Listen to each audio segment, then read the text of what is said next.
এক গুচ্ছ চাবি। সলিল চৌধুরী।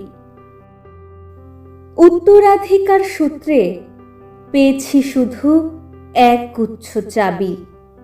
ছোট বড় মোটা বেটে নানা রকমের নানা ধরনের চাবি।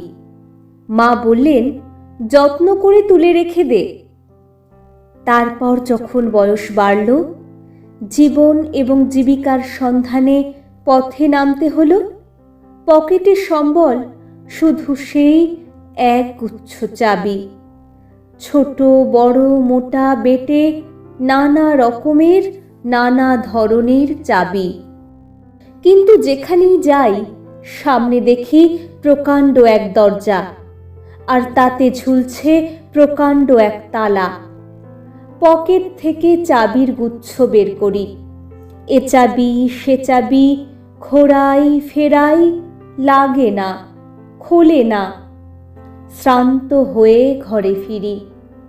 মা দেখেন আর হাসেন, বলেন, ওরে, তোর বাবার হাতেও ওই চাবি দিয়ে ওই দরজাগুলো খোলেনি।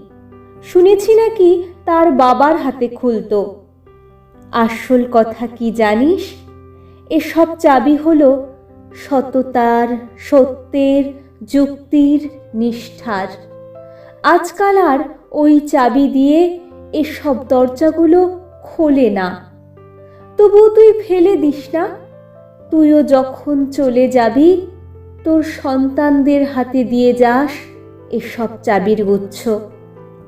হয়তো তাদের হাতে, হয়তো কেন, নিশ্চয়ই তাদের হাতে একদিন ওই সব সততার, সত্যের, যুক্তির, নিষ্ঠার চাবি দিয়ে জীবনের বন্ধ দরজাগুলো খুলে যাবে, খুলে যাবেই।